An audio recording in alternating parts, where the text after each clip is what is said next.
পাওয়া খবর। সড়ক দুর্ঘটনায় উচ্চ পর্যায়ের ব্যক্তিদের বিচারহীনতার অভিযোগ, উপদেষ্টা নাহিদ।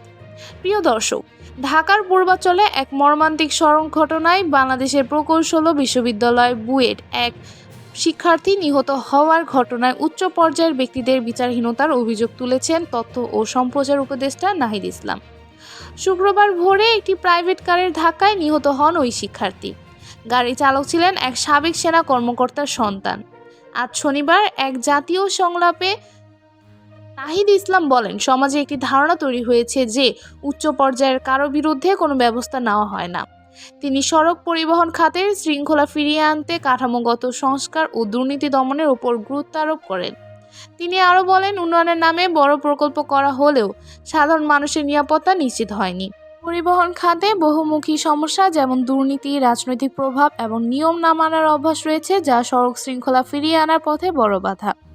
অনুষ্ঠানে বিভিন্ন সংস্থার কর্মকর্তারা সড়ক নিরাপত্তার চ্যালেঞ্জ ও করণীয় নিয়ে তাদের মতামত তুলে ধরেন।